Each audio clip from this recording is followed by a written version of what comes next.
எல்லாருக்கும் வணக்கங்க. இன்றைக்கி நம்ம கருணக்கிழங்கு 65 தாங்க செய்ய போகிறோம். அது கருணக்கிழங்க தோல் சீவி இந்த மாதிரி கட் பண்ணி மஞ்சத்தூள் போட்டு வேக வச்சு எடுத்துருக்கோங்க. வாங்க எப்படி செய்கிறதுன்னு பார்க்கலாம். முதல்ல மசாலா ரெடி பண்ணிக்கலாங்க. கொஞ்சமாக மஞ்சத்தூள் சேர்த்துக்கலாங்க, கொஞ்சம் மல்லித்தூள், காரத்துக்கு ஏற்ற மாதிரி மிளகாத்தூள், கார்ன்ஃப்ளவர் சேர்த்துக்கலாங்க, தேவையான அளவு உப்பு, இஞ்சி பூண்டு பேஸ்ட், ஒரு அரை எலுமிச்சம்பழம் சாறு சேர்த்துக்கலாங்க. இது எல்லாத்தையும் நல்லா கலந்துக்கலாங்க. மசாலாவில் கொஞ்சம் தண்ணி சேர்த்து கலந்து இந்த அளவுக்கு எடுத்து வச்சாச்சுங்க. இது கூட நம்ம வேக வச்ச கருணக்கிழங்க சேர்த்துக்கலாங்க.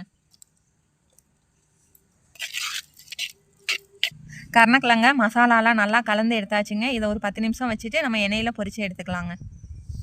கருணக்கிழங்கு 65க்கு தேவையான அளவு எண்ணெய் சேர்த்துக்கலாங்க. எண்ணெய் நல்லா சூடாயிட்டுங்க. இது கூட நம்ம கருணக்கிழங்க சேர்த்துக்கலாங்க. கருணக்கிழங்கு ரெடி ஆகிட்டுங்க. இதை எடுத்து நம்ம வேறு பிளேட்டில் வச்சுக்கலாங்க.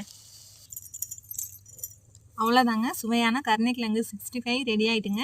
இதை ரசம் சாதம், சாம்பார் சாதம், மோர் சாதம் எல்லாத்துக்கூடையும் வச்சு சாப்பிட்லாங்க. ரொம்ப நல்லா இருக்குங்க. ட்ரை பண்ணி பாருங்கள்.